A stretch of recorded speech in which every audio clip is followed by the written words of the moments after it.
Hi everyone, welcome back to the Pulse Social Weekly News Bulletin.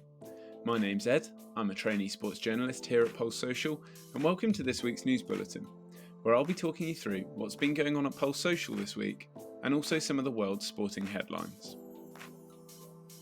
This week's podcasts and blogs followed themes on disability in sport, as Pulse continues to pursue equality in sport accessibility for all. As promised, due to only being able to record one podcast last week, I met up with 3 different podcast guests to discuss various sporting topics instead of the usual 2. First, I met up with Sarah Clark, who helps organise the British Transplant Games. We discussed the impact of the Games, its inclusivity, as well as future plans, and with the Games coming up soon in Coventry, it's definitely worth a listen. I then spoke with Jo Hawkins, who is the Community Coordinator for Access Sport. Jo and I discussed the barriers faced by individuals with disabilities, Access Sport's approach to fostering greater participation, as well as the positive impact left by his work. And finally, I was joined by Tom Miles, a community coach for Bromley FC and ex-academy player. Tom spoke about how he adapts his coaching style for different groups and how he gets involved in sports outside of just playing. This week, there are 5 articles set to be released. Keeping with the theme of disability in sport and a recent focus on motorsport, one article looks at the faces and places behind the rise of a disability inclusivity in UK motorsport.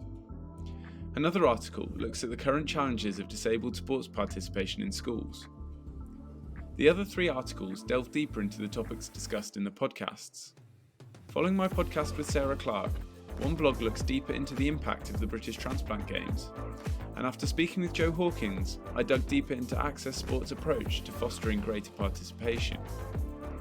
Finally, when talking to Tom Miles, his experiences inspired me to write an article on sports involvement into adulthood, as Tom looks to continue his sporting career away from the team he's been involved with since the age of 6. Now for some sporting headlines from elsewhere in sport. The Women's World Cup in Australia and New Zealand has already broken a number of attendance records. Over 75,000 people watched Australia's opening win over the Republic of Ireland, and FIFA ticket sales have surpassed 1.5 million, smashing the previous sales record of 1.35 million set at the 2015 tournament. This illustrates the continual meteoric rise of women's football. Team GB have been tipped to bring home 62 medals from the Paris 2024 Olympic Games in an analysis carried out with 1 year to go until the Games.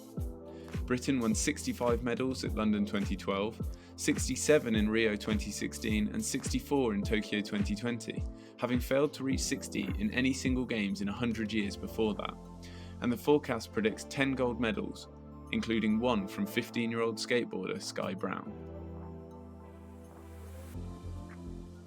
Zarnell Hughes has smashed the men's 200-metre British record at the London Diamond League. His time of 19.73 seconds is the 19th fastest ever run and beats the record which stood for over 30 years by 0.21 seconds. Could he be one of the predicted gold medalists? That's all for this week. Thanks for listening. Be sure to subscribe to the Pulse Social YouTube channel and follow our social media pages to stay up to date on the release of upcoming podcasts and blogs.